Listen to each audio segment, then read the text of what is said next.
head and skin. If we're behind, then never mind, we'll fight and win, for we're from Tigerland. We never weaken till the final siren's gone.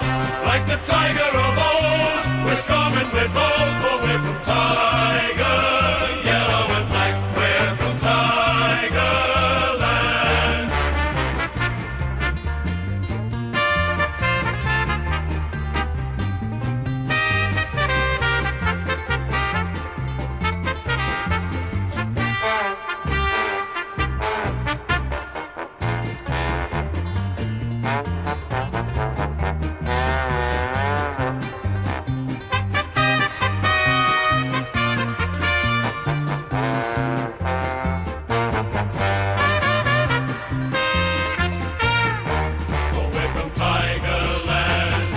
Fighting fury, we're from Tigerland. In any weather you will see us with a grin, risking head and skin. If we're behind, then never mind, we'll fight and win, for we're from Tigerland. We never weaken till the final siren's gone. Like the tiger of old, we're strong and we're bold, for we're from Tiger, yellow and black, we're from Tigerland.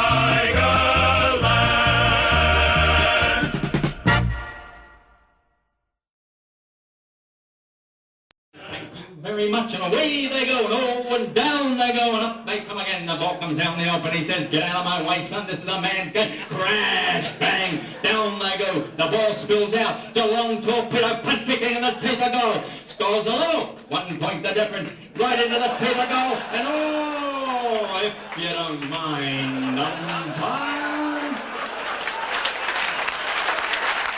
Maybe just a couple of words tonight. I know that everyone would appreciate it. Jack Dyer.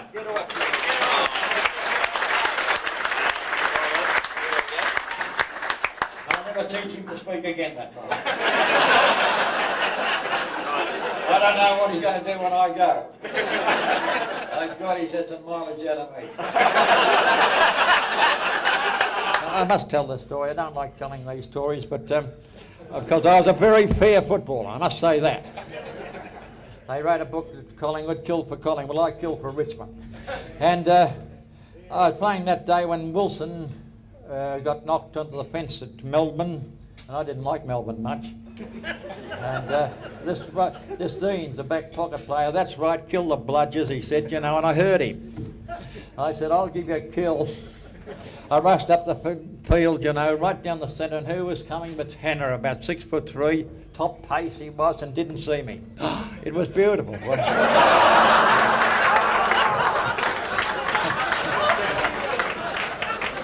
Well, he went up in the air, bounced 3 times when he come down, never moved, and I looked around. I generally ran on, but I looked at him because I was a bit worried. So, because Doc Corden had come along and said, you better put the blanket over him. I said to Doc, is he dead? He said, he looks like it. So they took him off the ground, and I was very worried at half time, and I said to Ray Dunn, I said, I think I've killed him. He said, don't worry, it's only manslaughter.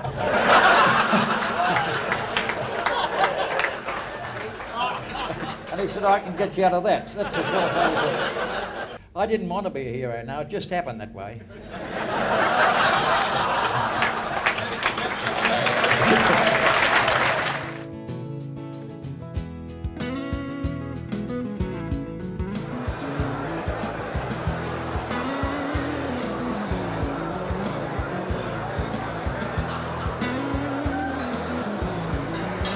Now, it was 50 years ago that Ray Dunn, the then president of the Richmond Football Club, decided that he wanted to form an association bringing former players and officials back into the fold of the club. So that's when it was formed, and 50 years on, we're arguably the strongest and most vibrant association looking after former players and in the association in the whole of the AFL. So I think we have a lot to take credit for in that area. And tonight we're going to acknowledge some of these people. We have a few little video cameos which hopefully you'll enjoy, and it's going to be a very good night. way from Tigerland. A fighting. Well, I was at the first meeting, actually. We held it in the old rooms. It was from 1959 now, it's 50 years. In the old rooms, with the old boardroom, do you remember it? Yeah. And Jack Baggett, actually, it was Ray Dunn, the president. He wanted a past player to be established. He was president at the time, there was a QC, and he asked Jack to see if he could organise a past players meeting. And I was one of the blokes that came. About 40 or 50 of us turned up. Then they voted in favour of former players. And then I was a member all the years, but then I can't even remember. But anyhow, the usual thing, they're short of a secretary. Yeah, they're always looking for a secretary. And I put my old out there. I've been hanging around for long enough. I better put my hand up for the job, do a bit. And I did that for quite a few years. I was about 10 years old. Des Martin was president at the time. You remember Des, you know? Yeah. And then Des resigned, and I became president.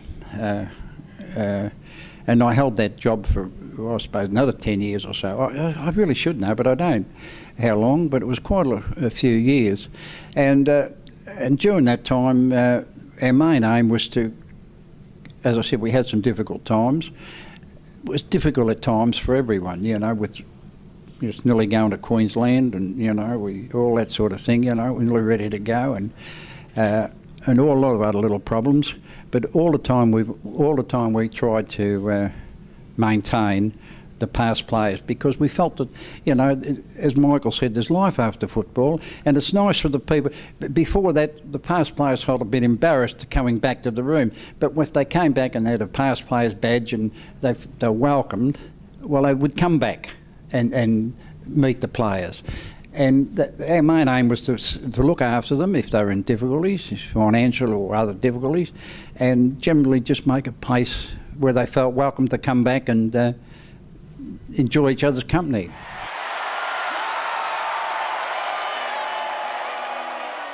I reckon it was my first game. It was about Easter and it was warm, and I get this pebble thrown on the window of the Vaucluse Hotel, and I look out of the window it's about 5 to 7 in the morning, and I look down and there's Graham Richmond, GR, with his bald head. I can still remember his bald head, his green jumper on with a hole in the sleeve. He'd obviously been cleaning up the pub, getting ready for the day, and he said, "Jesus, Coco, it's going to be a great day. You play your first game for the mighty Tigers, the black and gold sash today. By Christ, it's going to be a great day for you today." And you walk into the rooms and the smell of eucalyptus rushes through your nostrils. By Christ, it's going to be a great day today, Coco. The umpire, you run down the race and you put your foot on the hallowed turf of the MCG, where Redpath made 137 and saved Australia in 1973. By Christ, it's going to be a great day today. I looked at my watch, it's about 1 minute to 7 in the morning. I've got about 7 hours to go. And I'm all pumped up, and he said, "And the umpire bounces the ball, Coco. We don't want you to watch the ball. We want you to run straight at that weak big prick Don Scott and knock him to the ground. And as you knock him to the ground, drop both knees into his guts. By Christ, it's going to be a great day today." And that was my first game, and I had about 6 3/4 hours to go. I was exhausted. That was my first game. That was GR.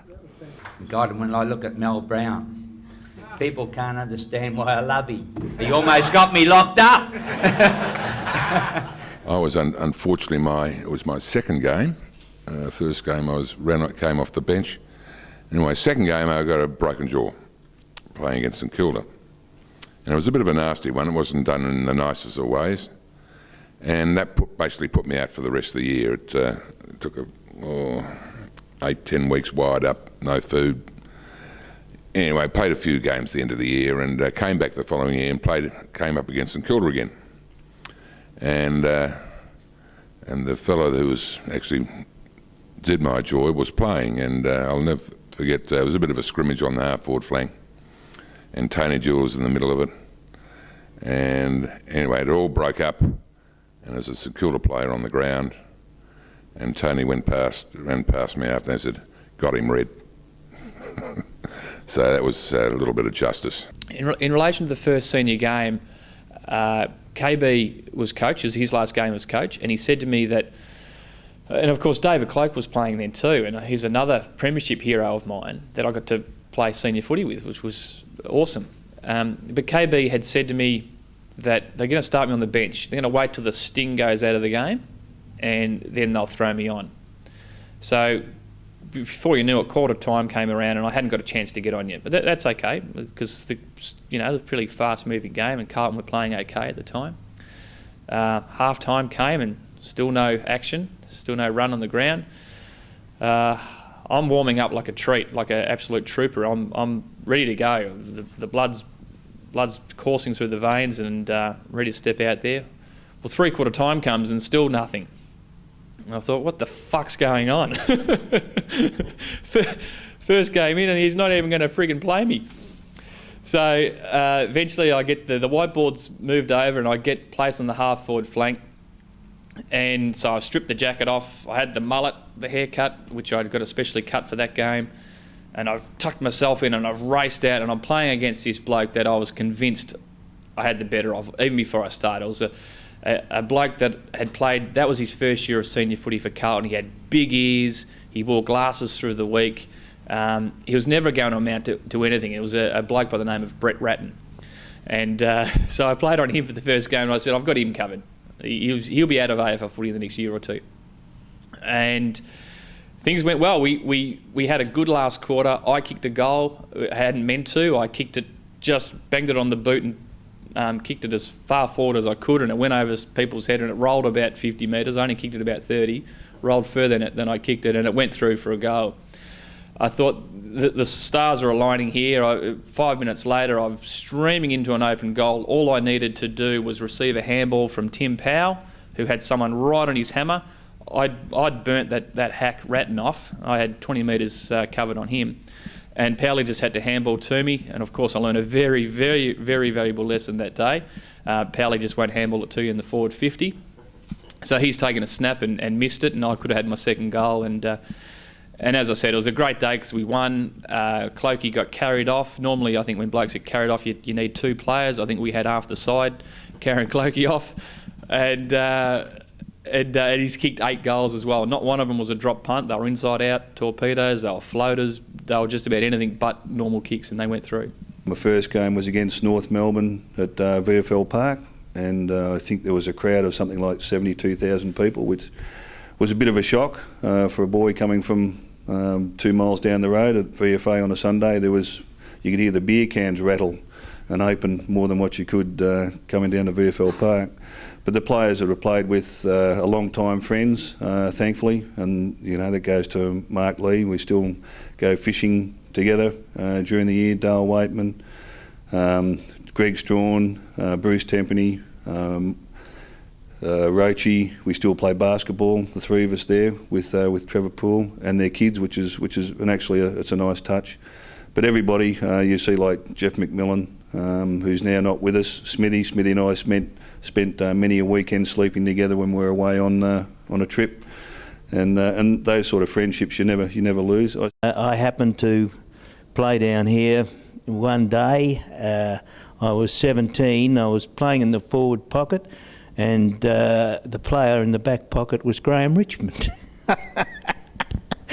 And of course I looked like a shadow alongside him, and I didn't know what to do. I was in the forward pocket, and I was lucky enough to get a few kicks and get a few goals, and I think probably I kept running because he was there and looking after me. I was running. Yeah, it was good fun. And for those who know me well, they would know that I like telling stories. Not many were funny. But seeing a few of these stories there related to the players' first games, I was just going to share with them my experience in the first game.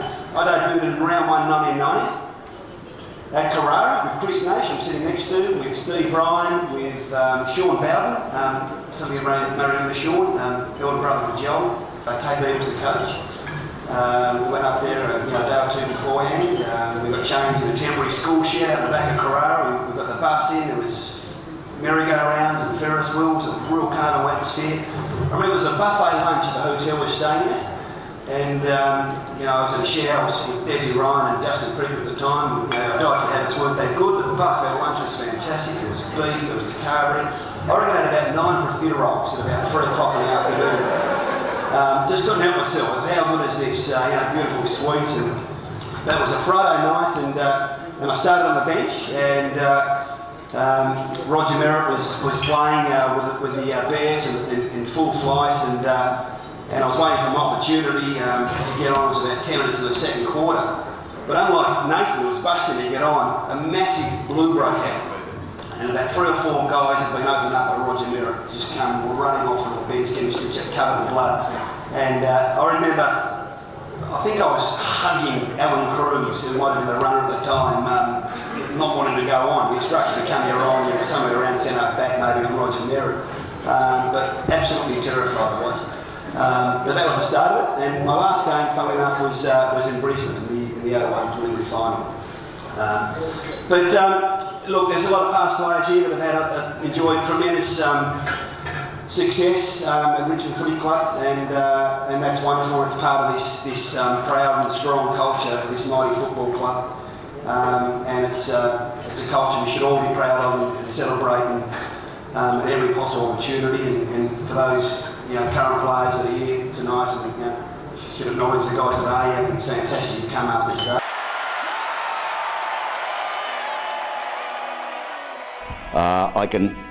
Coal Setting was a funny story. We went to, I think it was 1959, it was my first year and my first ever footy trip.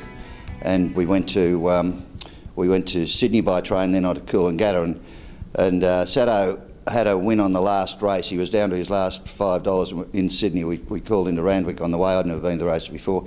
And Sato had last £5 on a horse that won, and that set him up for the trip. Unfortunately, the first time he went into the surf, he lost his teeth, so the whole trip without his dentures. And then when he got them back on the last day, Teddy said, "Hey, Sato, you got the wrong teeth. There's someone else's teeth," because I just looked like whale's teeth. So real characters. Oh, I've got many, but I think a lot of people have heard about the pig in the locker. I'll tell you how it all happened. Being from Tassie, I don't think we've got wild pigs down there, or I'd never seen one before. Anyway, it was a summer training session, and a good buddy, Jimmy Jess, had been away for the weekend and had been pig shooting. And I said, "Oh, how'd you go?" He said, "Oh, there was a few around." And I said, "I'd never seen a wild pig," so we went off to train, and Ghost said, "I'll be over in a minute." So we all ran over to Gosh's paddock and did this training run. And we trained for 2 or 3 hours doing 400s, 200s. And I remember saying to Ghost, these wild pigs, what do they look like and all that sort of stuff. So didn't pay any more attention, get back over to the club rooms, and one of the players came up and said, "Oh, I think we've all got a few messages in our locker. You've got one too." So I sort of went to my locker thinking that I had some sort of message stuck to the locker. I opened the locker, and stuck inside it was this live wild pig. I opened the door, well, out it came. Oh, look, it'd been stuck in there for two or 3 hours, and it was ropeable. Oh, I've never jumped so far in my life. There was players scattered all over the place. Bloody Ghost. I signed a Form 4 with Carlton just to get them off my back. Curly organised it. I think I got £600 or whatever it was, a lot of money. And it lasted about 3 weeks, I think. I got on the piss for 3 weeks with the boys. But we ended up, so that, and funny thing, I had to meet George Harris, and George paid me the £600 in the toilet of the Hotel Australia in Adelaide. And years later, I come to play for Richmond, and we were going to go away with Carlton overseas, and we had to have a social of a Sunday morning. And I said to Swabby, "Listen, whatever you do, keep me away from George Harris," because George, And Swabby couldn't help himself. I was with Jezza, and he said, "Hey, Whale," he said, "you haven't met George Adler before?" And I said, "Oh, Christ." I went over and I said, And George just turned his back on me and was Swabby was pissing himself laughing. And he turned around and looked at me and he said, "Yes, we've had dealings before," and that was it.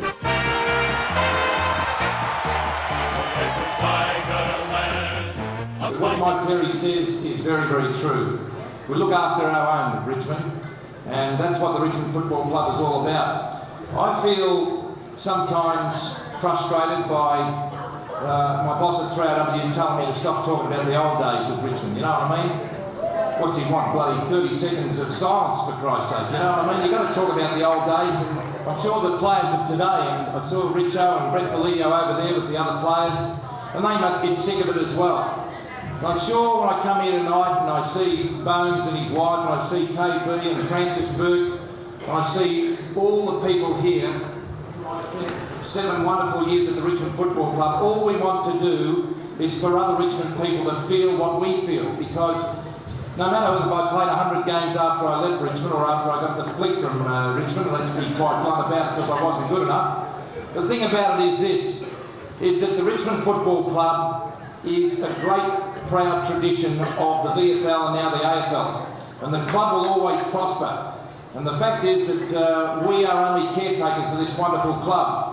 And you saw the absolute, king of the Richmond Football Club in Jack Dyer, and that is what it's all about, the Jack Dyer medal and all these sort of things. So all we want to do, Matthew and Brett and the rest of you over there, is to give you a chance to feel what we feel, because when you feel success at the highest level, it lasts forever. The memories last forever. And that's what it's all about. And that's why we bleed so much. And that's why we want to barrack so hard. And that's why we get so frustrated.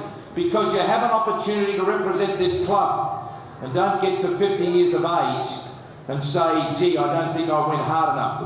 Now, I just made a couple of notes which I normally didn't do, but I wanted to tell you a little bit about the history of myself and the Richmond Football Club, and how close I was to not going to the Richmond Football Club. I played for a side called Parkdale in the Federal District League, and it was a fantastic league, the Federal League. I suppose it would be one under the VFA. It was a tough, relentless football league. There's no doubt about it. Some great players came from the Federal League. But what the highlight of my particular career was that Richmond, when I went there, was a proud club. For 23 years, they'd been the kicking stone of the VFL, the laughing stock. You're playing Richmond for percentage and that sort of thing. And then the likes of Graham Richmond, got Ray Dunn to be president, got Johnny Nix to coach the seconds, and got Slug Jordan to prepare young men to come on and play the game at the highest level.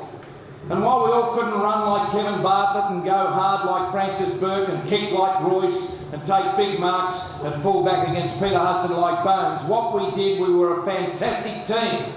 And I joke on 3AW that we are a team, we do it my way, all this sort of stuff, but we did it the Richmond way, and it is worth it.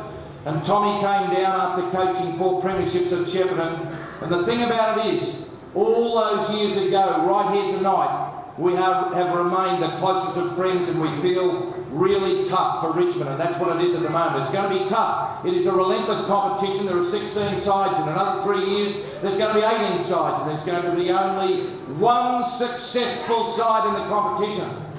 But my years at Richmond taught me a couple of things. To really enjoy the company of the people who are attempting to achieve something, which we did, but not only to enjoy victory. I reckon more important than enjoying victory, you've got to really hate defeat. You've got to really hate setbacks. And as Stephen Moore said to me in a private conversation about 4 years ago, he said, it's not how you celebrate victory, it's how you come back after adversity. And I've taken that through my business and personal life, and at the Richmond Football Club they taught me that. And when I drove down the Geelong Road and got the block of land at Werribee and the brand new Ford, and played under Polly Farmer at Geelong, and got a few Brownlow votes when the year that KB should have won it by a country mile. And I sat there with my wife in Bay 13 in 1974 as Richmond ran around the MCG with a Premiership Cup, and I said to my wife, what have I done? Gareth Andrews, who swapped for me, he had the number 5, made famous by Neville Crowe. I'm sure Emma would just, support me tonight. What a great honour it is to wear number 5 for a fantastic Richmond person like Neville Crowe. All I ever want to do is play one game, but to play in 3 grand finals with Neville Crowe's number was the highlight of my life. But I said to myself, what have I done? And here's Gareth Andrews today, who says to me, if you hadn't have gone to Geelong and I hadn't have gone to Richmond, I wouldn't have been a Premiership player. That is what it means. It means so much. What really impressed me was the way that Richmond looked after their past champions. And I'm sure you guys can remember blokes like Basil McCormick and blokes like Martin Bolger, 200-game All-Australian Premiership sides. And I can't remember the kid's name, but he came from Fish Creek. And there was a kid that was very disrespectful to Basil and to Martin, and Graham Richmond sacked him on the spot. And it was there and then that I realised what an honour it is to be in this place. And I look back on all those years, and I'm full of wind. I make a lot of money out of my wind. I make money out of my wind right across the world. And I look back to the Richmond Football Club, that we enjoyed victory, that we worked hard, we worked as a team. If KB was to run into the open goal, or Royce was to kick a goal, or Buns was to punch away from Hudson, I had to do my job and punch or take a mark and kick the ball long to Royce and get out of his way. Such was the life at Richmond. And I was fortunate to carry it right through my days. Is that the best 3 years of my life were spent in year 9 at the Mordialloc High School. And last year I liked the school that much I bought it. When I say to these kids, I joke about these things, but there for the grace of God go I. I could have, with Jimmy Cardwell, gone to Melbourne Football Club in 1966 with Stanhoves and played half a dozen games. But I went to the Richmond Football Club. That's why I'm so passionate. That's what I am so loud about, because the memories of all those years ago will last with me forever. Thank you very much.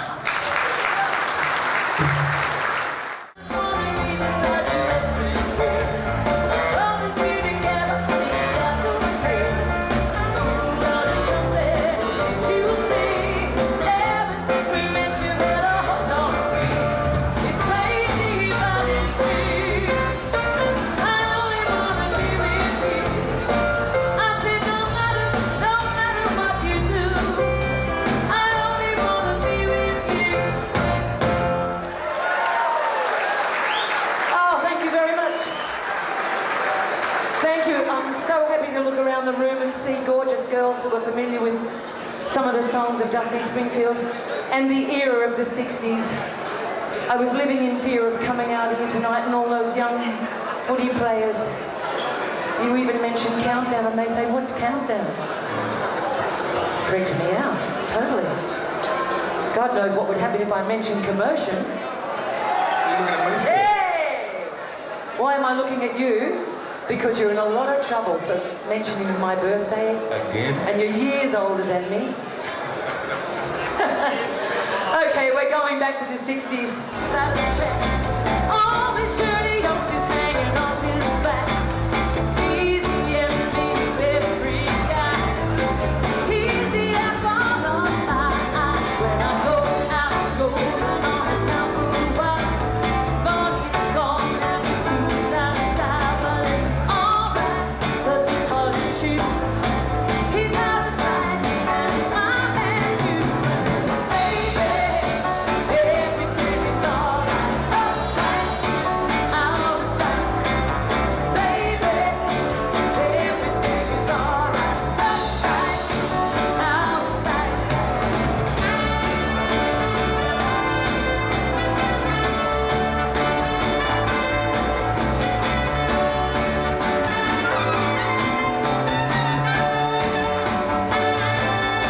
Well, I'm a girl, guess that's what you might say.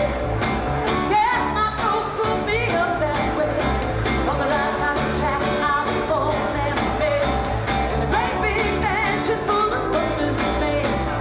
He's not your average guy, but he's the apple of my eye. No football hero, no smooth golfer. He's got no earrings, oh, hands on. I say, baby,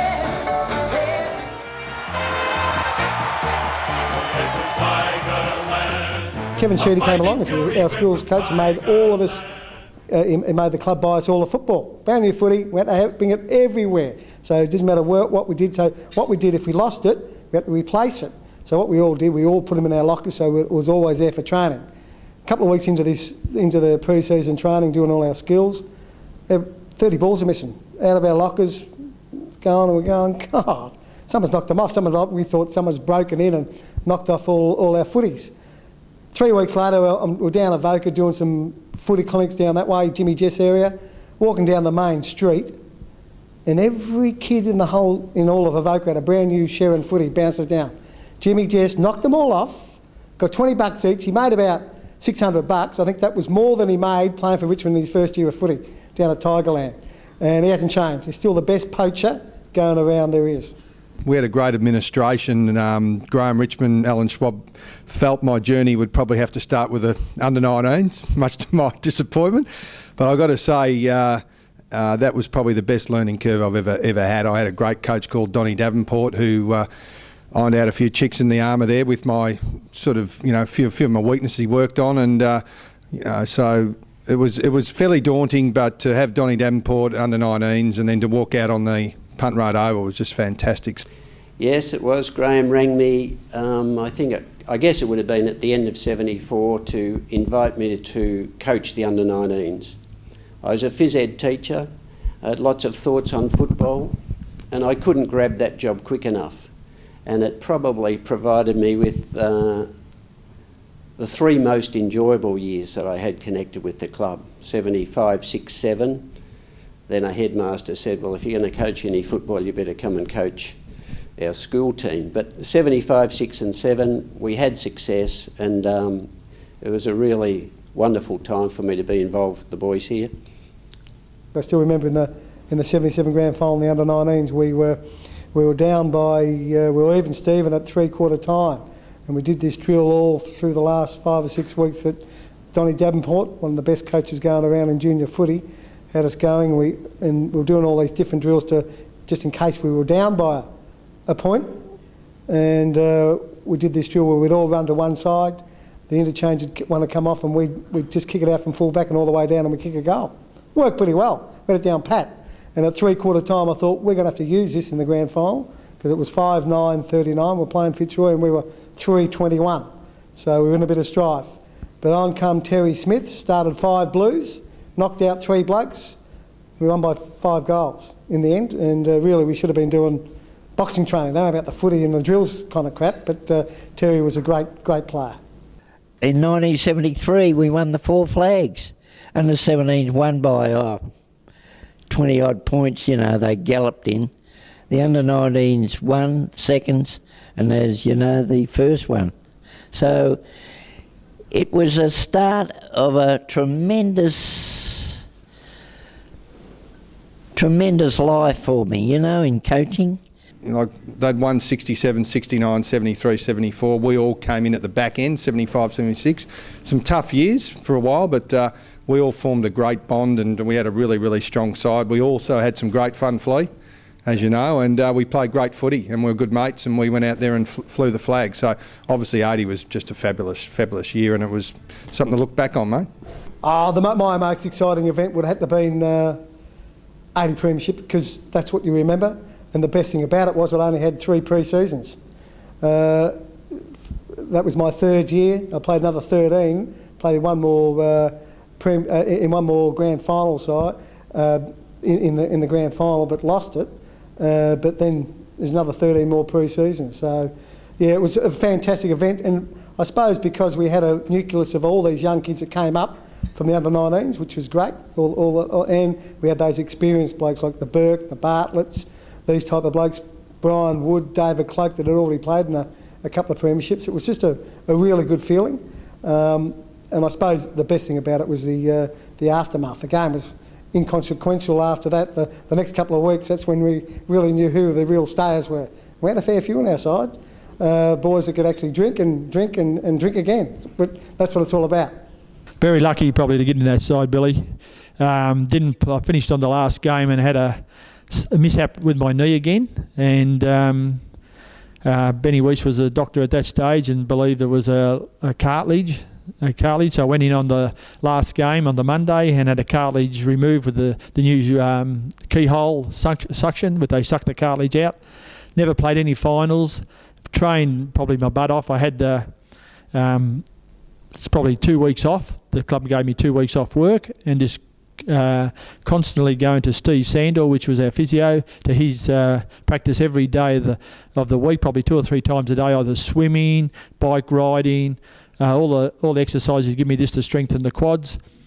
And it came up to the last week, and I ended up getting a bursa on my knee, which wasn't any help. It restricted me in my running, and it went away, got fit, and they put me into the grand final side, which Snowy on the tram, I think Billy could have played in my position that day, because the way we killed Collingwood, it was a great game and a great day. The most exhilarating, if I can use that adjective, was the 1980 grand final premiership win. After having experienced it 4 times previously, or been lucky enough to be able to be a part of it on those times, and that's not to downgrade the other premierships either, because they're all special and exhilarating, I suppose, in their own way. But to finish off my career virtually as a player, playing in a premiership side for the Tigers was just unbelievably, how would you say, just fantastic.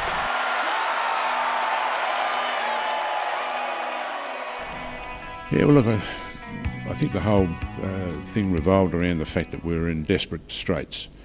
In fact, we're operating illegally. If you went down and asked the average guy as an accountant, we were certainly living outside our life, so to speak. But I think then that from that point forward, when we decided and made the decision that we're going to generate $1 million in 10 weeks, and if we did that, we'd survive.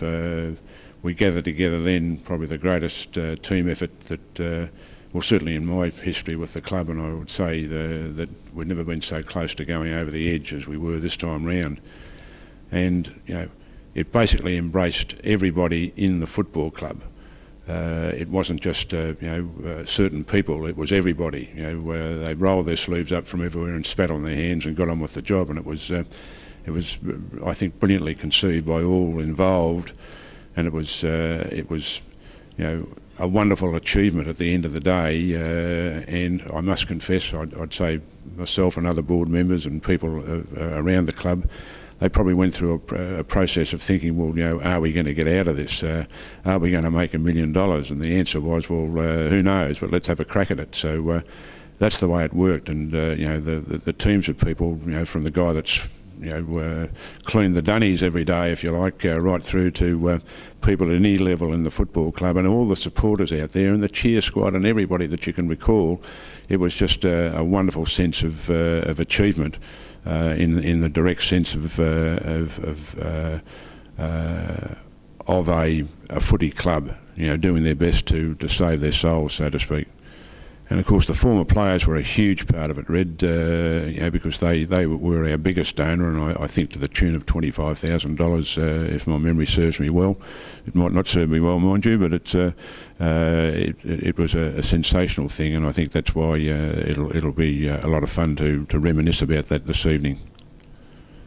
Oh, I just think it's a great way of keeping in contact with all the past players, but also when players get into a little bit of difficulty, like we had the situation where Terry Brutus Smith unfortunately got cancer, but the way the players rallied around and tried to help Brutus out, unfortunately he didn't quite make it, but the way Ghost and the Flea and Stephen Perry and Woosha Welsh and those guys got together to try and help Terry live a little bit more comfortable. We broke in, Flea broke into his house, and while he was in hospital, and we were able to fix it up a bit for him, just make him a lot more comfortable. There was players donating things like Tony Pastore donated a lovely sort of chair that massaged while Brutus was feeling a bit crook, and it was just terrific the way the former players got together and tried to rally around and try and help Brutus and make him feel comfortable in his last few days. But it was just a magnificent thought, and I thought, well, what a great thing the former players are doing for their past players. The Richmond Football Club, I'm very passionate about it. I put a lot of time into it. I get the rewards. I get just a lovely thing. we've got a thing about health and well-being for former players. That's my prime aim, is to look after our members. We have a lot of functions. We do a lot of it. Like tonight, it's going to be, I hope everyone's going to enjoy tonight. It's fantastic. But generally, our main aim is to look after our members.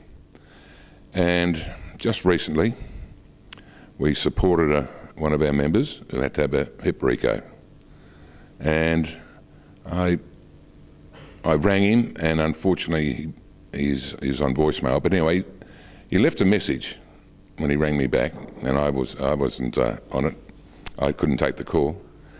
And he wrote us how much better he is, how he can work. You could just feel the enthusiasm in what he was telling me, that he was so grateful to the former players for giving the opportunity to get his hip fixed. And it was just it gave me a real thrill of, it's all worthwhile. What we're doing is all worthwhile. And we just hope that that as the years go on, and we can, this association can still support all the young blokes coming through now and the older blokes who have their problems. But that is our aim, that we look after our members and we make sure that that they're okay.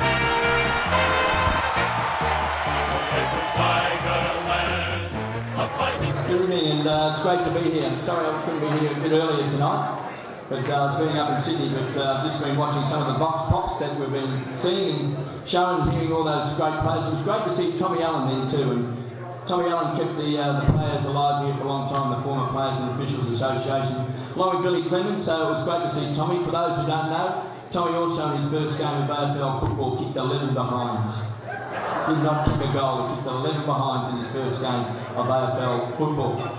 Also, just in the short time I've been here, I've been able to look around the room and see some of the old faces, some of the old teammates, which is absolutely fantastic. I just met Bruce Sherpick, haven't seen Bruce for 36 years. He played second rover to me, which meant that he played in the forward pocket for his 8 games that he played for the Tigers in those days. Donny Davenport's here, also one of the great second rovers of the Richmond Football Club. Even the great Francis Burke started off as a second rover. But it's great to see so many faces. Also some of the players that I coached here. Hard to see with the lights, but I can see Tony Free and Benny Gale over there. I see Chris Nash, Nathan Bauer, Phil Egan, Dale Waitman. It's good to see they're all out of rehab, actually. Thought I might have killed their careers. A bit disappointed just looking up there at the video so far. I haven't seen any video of myself. Very disappointing. Because I thought I might have seen my greatest passage of play, but I can only wait here till about midnight, so if Mike Perry doesn't get it up, I'll have to tell you about it. In fact, I will tell you about it. Took the ball in the back pocket and I looked up and I thought to myself, too far out to have a shot. So I took off, got the centre half back, and a guy ran across in front of me yelling out handball, handball, handball. And I thought, what a funny thing to say. So I continued on, I got to the centre of the ground, there was a group of players just milling around. Did a blind turn, handballed over the top, got it myself. I looked up and this big bastard was coming out at centre half forward, pounding his chest, screaming for the ball. And that's when I thought, football's a very, very funny game. Because here I was with the ball going towards goals. Here's this guy without the ball, running away from goals, and he wanted me to kick the ball to him. Never forget the look on his face when we crossed at centre half forward. Looked up and his bloody twin brother was doing exactly the same thing. And luckily, as most people here know, I had the greatest peripheral vision of any player that ever played. I was able to indicate leading in the forward pocket, which he did. Took 3 more bounces, ran into the open goal square and kicked the goal. Greatest goal I ever kicked in football. Then after that, I just joined into normal training after that. Now tonight, a bit disappointing tonight because I just, that score came through with Freo, of course, playing against Adelaide, that Tyson Edwards and McLeod tonight actually broke a record that was held by Francis and myself. You hear, where's Frankie? Because we played 289 games together, Frankie and I, but tonight Edwards and McLeod broke that record with 290 games. I'm writing to Benny Gale, who's the AFL Players Association, of course, CEO down there, because they can't have the record until they make 2 Toyota commercials. Because there's a waiting, there's a premium of 200 games on each Toyota commercial. So we're not going to give up that easy, and I want you to take that up with Andrew Mitro if you can. Francis was absolutely fantastic.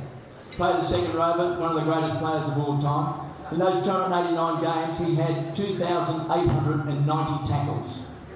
I didn't have one.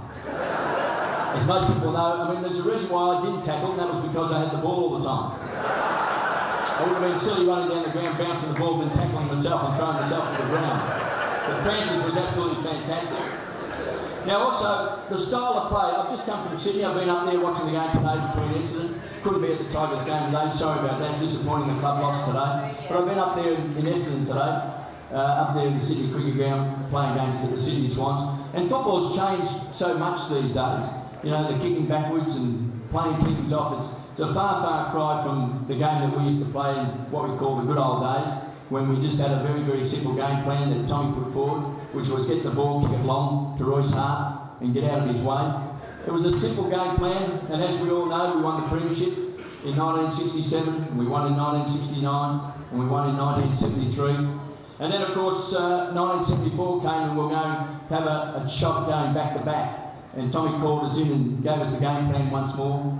He said, get the ball, kick it long to Royce, and before he could finish, that's when Kevin Sheedy popped up and said, Tommy, I think we should change our game plan. And he said, why is that? He said, I think the opposition is just starting to cotton on. And he said, what do you profess, Kevin? And he said, what I suggest, Tommy, is that modellers build intricate decision trees whose attention to utilities is exceeded only by the awe in which the high-level line managers hold the technocrats who construct them. Now, Tommy Hafer, as you know, is a very, very simple man, and he said, I've considered that, Kevin. He said, well, what about when Roger Mead came down from Mount Everest? He said, almost all of us can perform way above the level that we think we can. It's a matter of tapping that desire to climb mountains. That's within us all. He said, I've considered that also, Kevin. Chiefs didn't give up. He said, well, Roger, when Voltaire once said that you may not agree with what I've got to say, but I will defend to the death your right to say it. And Tommy looked at Kevin Sheedy and said, Kevin, get stuffed. Kick the ball to Royce and get out of his way. And guess what? We won the bloody Premiership again. Now, I got very upset before when Rex was speaking. He mentioned about he polled a few votes in the Brownlow medal. And he said that I was favourite that year. It sort of just brought back a few memories to me because I was favourite to win the Brownlow medal in 1968.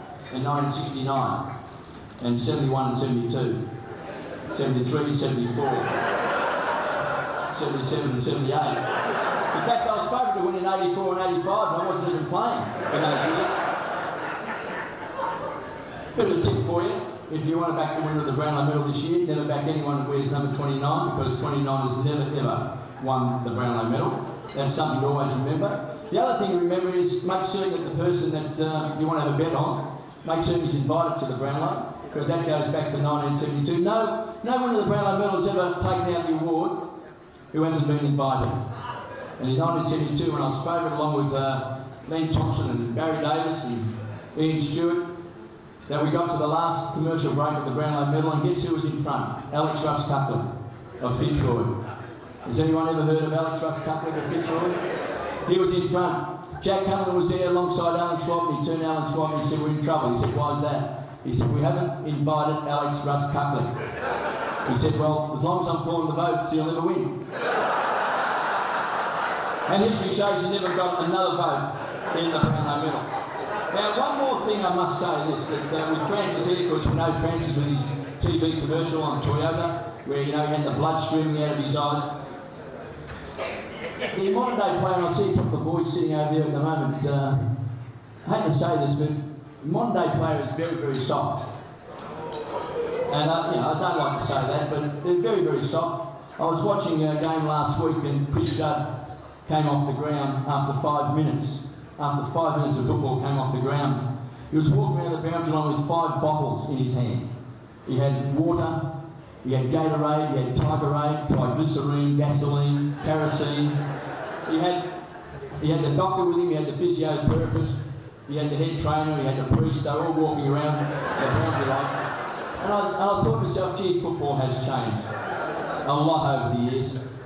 They get an injury, they put them in an ice bucket, they give them an MRI scan, they have physiotherapists working on the side of the boundary line, they've got bikes to ride. In our day, the only treatment we had was HIT and plenty of it. Ray lamps, they were fantastic. Just all ray lamps were they were just a radiator that you got very close to and made your leg feel very, very hot. And that's how we treated every injury.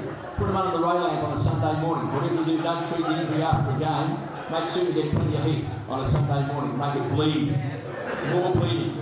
Then you get the head trainer would come in and you get his big thumbs going, put on the Deco rub, you give you a big rub and make it bleed even more. Get into the sinews and the tendons and the ligaments and just make it bleed and bleed and bleed. And then after that, what you had to do was you had to go out and run laps. As many as you can, so you can put up with absolute pain. If you get through the pain barrier, we reckon you could actually play. In fact, one year I broke my leg on a Saturday and I ran it out on a Sunday. And played the following week.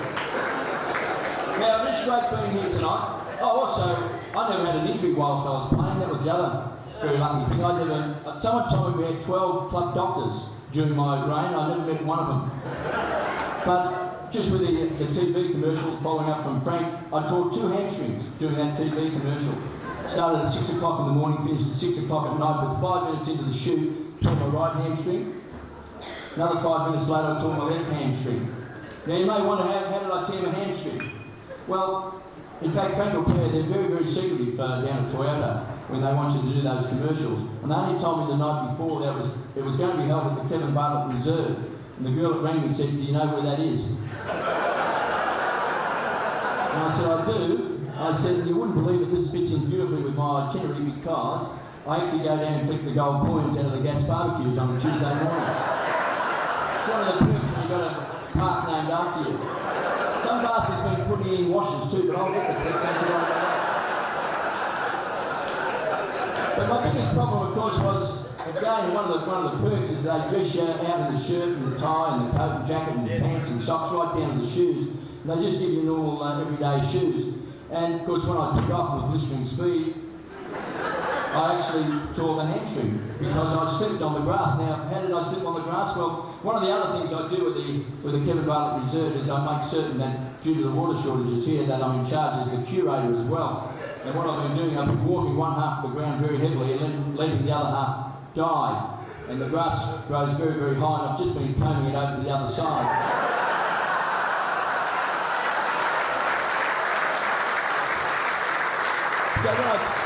So obviously when I took off, I was just slipped into both hamstrings. I was interested in just seeing some of those box pops and people talking about their first game of AFL football. I don't think there'd be anyone in this room who could even remember my first game of AFL football. Was anyone there in 1965, round 3, versus St Kilda? Down here, Bruce Goff, isn't that lovely? And his lovely wife down there as well. Bruce Goff, for those who don't know, sold 1,000 cars. He was Australia's leading car salesman. He also put on my 400th game at his house, which always been very appreciative. A bloke came that night with what was very popular called gorilla grams. Gorilla grams. He's still on the bottom of his pool. Dale Wakeman threw him into the pool and everyone forgot about him and then everyone realised with a gorilla suit he couldn't get off the bottom of the pool. So we actually saved him. But my first game of AFL football was against St Kilda. I was living in Lennox Street, Richmond at the time, the very first single-fronted house in Lennox Street, Richmond. So if you go down Swan Street, go past Dimmy's, come to Lennox Street, look up Lennox Street, first little single-fronted house on the left-hand side is where I live. When I left to go and play my first game, I got the best advice I ever received that day from my dear mum. As I walked down the passageway, she said to me, "Son, watch out for Carl Dietrich." Now, I bet you there was a lot of other players who wish their mum said exactly the same thing. Now, for those who didn't see my game, I took a couple of great marks over Alan Morrow, their ruckman. I knocked over Carl Dietrich, I won the ball. I bounced around a bloke with number 4 on his back called Darryl Baldock. I was in magnificent form. In fact, I didn't come onto the ground until 2 minutes before three-quarter time. I was exhausted at three-quarter time because you run around for 2 minutes yelling out handball, handball, handball, handball for 2 minutes and see how exhausted you are. One of the great things about football back then, the modern day player, they just don't enjoy it or understand what it was like in those days. Three-quarter time was a big deal because you've got to put on the Richmond dressing gown. The beautiful black woolen Richmond dressing gown with a big tiger's head on the back. It was absolutely fantastic. That's when you knew you were playing AFL football. You go to the three-quarter time huddle and you get in those days you'd have the oranges and the pineapple and a cordial, drink a cordial. It was just absolutely fantastic. So I was very happy at three-quarter time. I was exhausted, went across there. I didn't care whether we were losing or not because I was only 18 years of age and I was playing the first game of AFL football. So I sat down, I was chatting away to all the players, had the dressing gown on, and the guy tapped me on the shoulder and said, "Why don't you go across to the Richmond camp?" Which I did, and darn sight friendly too, I can tell you that. It's been a great journey for a lot of us with the Richmond Football Club. Last year we celebrated the 100th year of the Tigers, coming into the competition in 1908. We've won 10 premierships in that time, so that's one on every 10 years is the average. We're outside that average just at the moment. But one of the great things about Richmond is that in adversity we've always been able to pull our socks up and somehow make something of what's happening to us at that particular point in time. I was pretty fortunate. I came to the club at the start of the golden era when Barry Richardson joined the club, and Francis Berg, and Royce Hart, and Johnny Ronaldson, and Graham Berg, and all these sorts of players who come from the country and came from the under-19s. But you know what? We were very, very fortunate. There was a group of hardcore players who had been through some very, very tough times. Neville Crowe, Michael Patterson, Roger Dean, the great Fred Swift, the great Paul Richardson sitting down here on my right here. Just magnificent players who had been around for a long, long time. Paddy Ganane was another one. In my first game, I've never seen a man so big as Paddy Ganane, with oil caked over his body and rosin all over his hands. I shook him by the hand, he congratulated me on my first game, and he dragged me down the race. I could not let go of his hand, there was that much rosin on his hand. Big Paddy Ganane was an absolute monster. But you know, those guys hung around Richmond, and I remember speaking to Roger Dean many years later, and he said in all his time at the Richmond Football Club in those dark years, never once did he ever think that he'd play in a final, let alone win a grand final, because grand finals and finals were for Melbourne, for Carlton, for Collingwood, but for Richmond in those days, they just made up the numbers. But for those half a dozen players that stuck around, it was absolutely fantastic, because when we came on the scene as a bunch of young kids, we had someone to guide us, someone to help us, someone to protect us, someone with a bit of size, someone with a bit of experience. And in 1967, after the club had not won a premiership since 1943, so there's a drought of 24 years, we ran out against Geelong at the MCG, against one of the most formidable Geelong sides in their history. It would rank with their side today. Polly Farmer, Doug Wade, Billy Goggin, Gordon Hines, John Sharrock, Peter Walker, Roy West. These are some of the greatest names that ever played for the Geelong Football Club. And a handful of old, I suppose, players, experienced players, and a bunch of young kids shocked the football world that day to win that grand final. It was a magnificent moment. Great joys on the faces of people who hadn't experienced success at Richmond for 23 years. It became great. 67 we won, 69 we won the Premiership. 72 we lost the unlosable grand final to Carlton. We won in 73, we won in 74. They were great moments, great moments. And it just lifted the spirits of Richmond. And when you consider this club is quite an historic club. When Struggle Town was its name in the early 1900s because it was a blue-collar worker town. Poor people, but people with hard-working, great tradition. Struggle Town. And out of that came tribalism and the Richmond Football Club and the supporters, because what the Richmond Football Club gave those people, it gave those people something to enjoy, get away from the drudgery of life, someone to cheer for. And therefore, that's where the culture and the brand of the Richmond Football Club came from. And then in 1920, after only 12 years from the competition, Richmond won their first ever premiership, beating Collingwood, how sweet it was. And in 1921, backed it up with back-to-back. So many of those great people, Dan Minogues, playing in those times. And then you go through to Perth Bentley and the Jack Dyers and the Dickie Harrises and the great Jack Tigers. All those sorts of great people through the 20s, into the 30s and 32 and 34 when they won premiership. Richmond came out of the First World War. We gave people something to cheer about. In the 30s, they came out of the Depression. The Tigers gave them something to cheer about. 32 and 34. Second World War was the Tigers winning that premiership at the end. Again, giving people just something to relieve them of what had been great concerns at that particular period of time, and then through the mighty 60s. In 1980 it was great. For someone like myself and Francis, who've been around for a long time, again we sort of replaced the likes of Neville Crowe and Paddy Ganane and Roger Dean. We didn't think we would actually ever play in another premiership.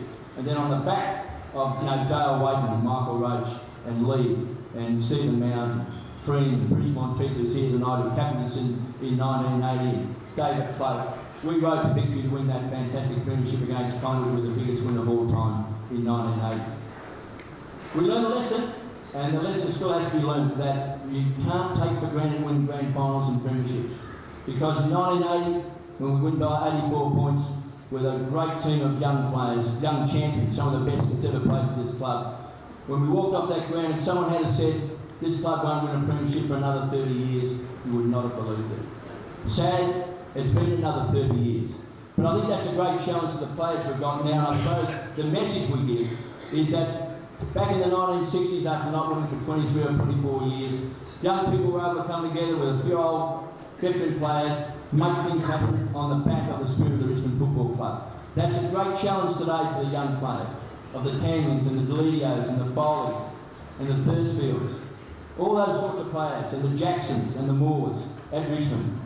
Got Ben Cousins, you've got Chris Newman, got a few of those guys that have been around for a while. It's a great challenge, but it's not an insurmountable challenge. It's there to be taken, because we know a group of young kids did it back in the 1960s, and we hope that come the through to the 2010, from that point on, that we can see the spirit of Richmond rekindle, and we can go on to bigger and greater things, because we've got great supporters. We've always had great supporters. We've always stuck with the Richmond Football Club, and when that day comes, there'll be one hell of a cheer. I want to thank you for Michael Perry for keeping the former players and officials alive, along with Tommy Allen and Billy Clemens, who for a long time, when I back to the Bulldogs, Billy Clemens was a butcher, and Bob Dickinson was the chair and selectors down at Richmond. I was just a young kid. I used to go for the Bulldogs, used to go up and give him hell. Little did I know I was going to actually play for the Tigers, but he kept alive with Tommy Allen, the past players, for a long, long time. And now Michael Perry's done a mighty job with a group of people, and Bill Meekland, and I know Chrissy Nation's involved, and Bruce Tempe's been involved, a heap of guys, Basher Williams been involved. It's been fantastic. And now it's the biggest and the best of all the AFL club teams. And I think that's something we can be proud of. And tonight, Michael, a culmination of that with 50 years, congratulations to you and all of your hard workers. And let's hope that the next time we get together, in another 50 years' time, I'll be here. Hopefully you'll be here too.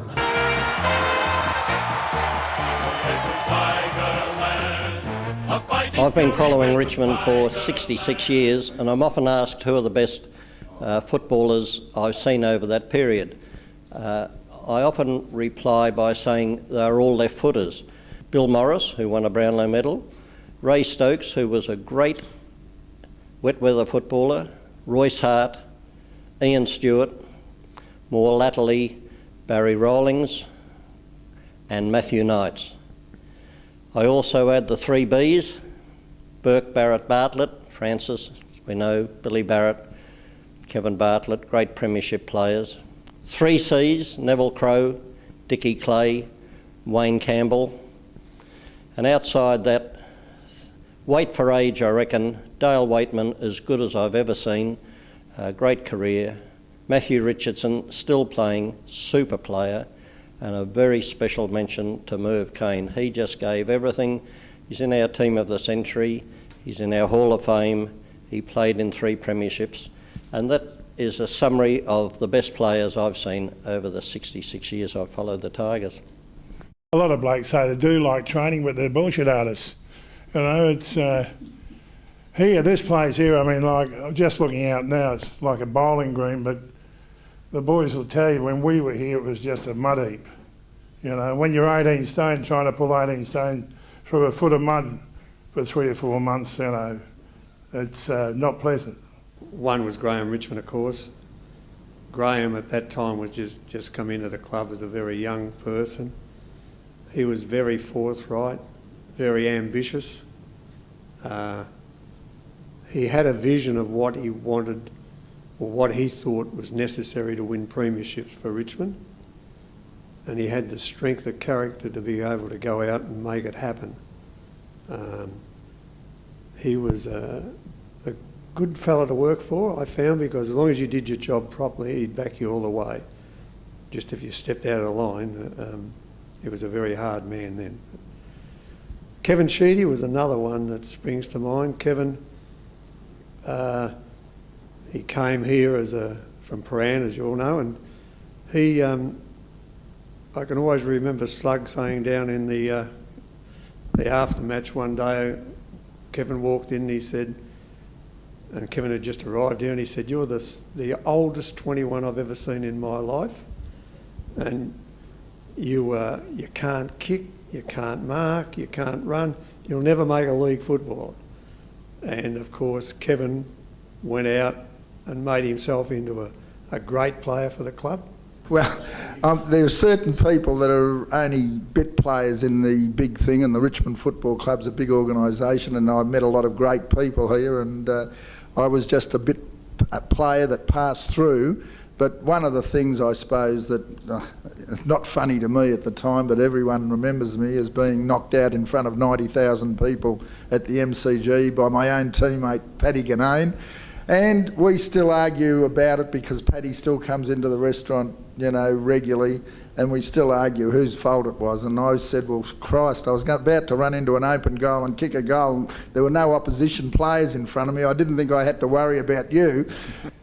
I had a fairly big night out on the grog. I was in pre-season training. It was with Robbie McGee, Neil Baum and a few of the boys, and we had a tan run with Tommy the next morning, or the next sort of afternoon. I was still bloody shabby, bad hangover, and I looked at Boner and he was as crook as a dog, McGee. And he said, "Oh, we're not going to run around the tan today." He said, "We'll cut through." So anyway, Boner said, no, sit tight. He said, "Look, come in about midfield and that'll be a good time for us." So we spray ourselves a hot afternoon, spray ourselves with the bloody tap and the sprinkler system that they had in the tan there. And anyway, I said I couldn't hold any longer, so I jumped out, and I remember getting to the end there and it was like 13-2, 13-3. I've never run under 15 minutes, please. I jumped in a bit early. All the coaches bloody applauded me. "Range, you're on track. You're running record times. You're going to have a ripper year this year." He was a great mate of Bill Faulkner's, who was Ross Faulkner's son. And on game day, there was always a Sherrin and a Faulkner for home games at Richmond. We used to have to supply the two balls for the game, and they would be taken by the umpire to the opposing captain for him to make a selection. So being Sherrin was associated with Collingwood, and everybody at Richmond hated Collingwood, Dad would always deflate one of the Sherrin balls, so that I don't think I can ever remember a Sherrin ball being used in a Richmond home game. It was always the Faulkner. Billy Barrett's story is sort of taking on David Hook's proportions at times. Before the match, we'd sort of resurrected the famous Burke, Barrett and Clay centre line with firm instructions to come off sometime during the first quarter. I remember Dick letting a drop kick go on the punt road side there, which went of all of 15 yards, and he took himself off. Berkey, being Berkey, remained steadfast until quarter time, but Bugsy wouldn't come off. Bugsy spent most of the second quarter with a face like a beetroot until he was forcibly removed by Tommy at half-time and told to hit the showers. Start of the third quarter, Ian Robinson, one of the trainers of the day, came up and said, "Marshy, can you come and have a look at Billy? He's not well." He said, "He's just not feeling well." So I went down to the rooms, and Billy had had a shower, and he was just sitting on one of the change benches there in his jocks and singlet. And he said to me, "Marshy, I've got this pain in my clunk," and that was it. And Billy literally had a heart attack and died at that point. And as I said before, it was a bit like David Hooks and the 5-4s, because you and I, Bill, know how many people were in that room, but you'd be surprised over history that there was a cast of thousands in there. Great scheme, I think, the mentor scheme, particularly for the young people, Bill, the young players who come. I mentor Nathan Brown, but I'm just trying to find out how he makes all his money in his clothing exhibitions, and I think he's my mentor. But for the young players, I think it's a great thing, I can tell you one story about Morris.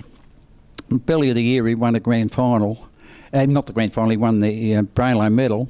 He used to run around picking blokes up and all that, and die before the address. And Morris, if you bloody will pick another bloke up today, I'll knock you down myself. We don't do this at bloody Richmond, and And it was just over there. I remember I was only about 20 yards away, and Di had this bloke lined up, and the bloke saw him coming and ducked, and you never guess who's behind him. It was Billy. Knocked him right out.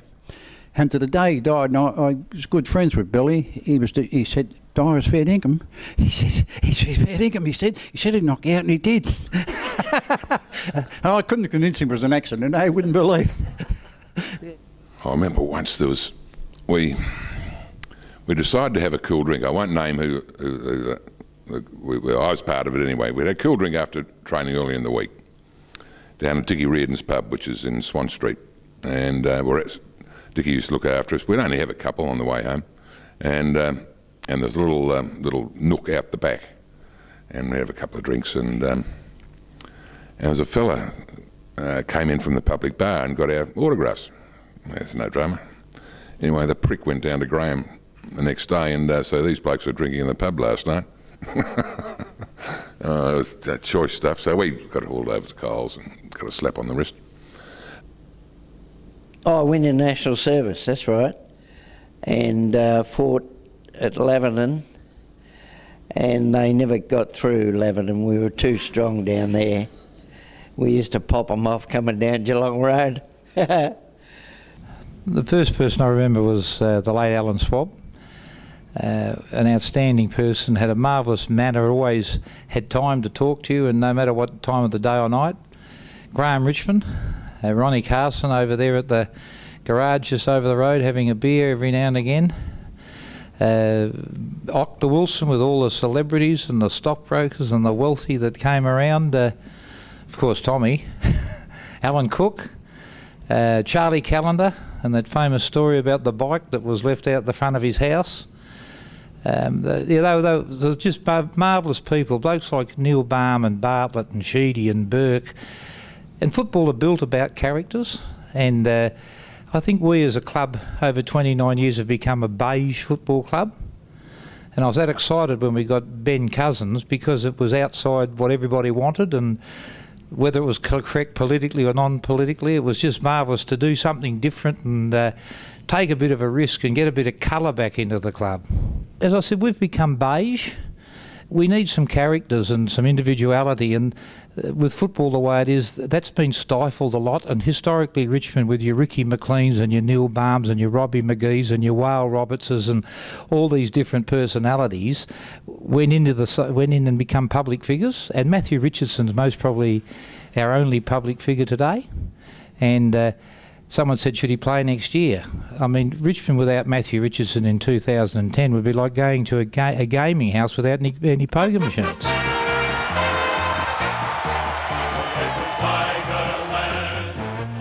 Closing off, we're going to have a finish off with a little happy birthday video. But thank you all very much for coming on today. I think it's been a wonderful day. We've still got a bit of music going, so that's going to happen. And there's a real spirit, and I think I'm caught me saying, I am passionate about this club, and I think, and we have people here, I have some friends on my table, they don't play for Richmond, but I think they've been pretty impressed with what we put up tonight. And it's a bloody good club, this, Jordan, and we've got to get it on the road. We really do. We've really got to do something about, I wish I had the answer. I really wish I had the answer, but hopefully it's coming. I've full confidence in the board, and I think now is the time that we've got to make critical decisions, and they've got to be right. So let's hope they do it right. And that's about all you need from me, I think. But I just thank you very much for your support and coming on tonight.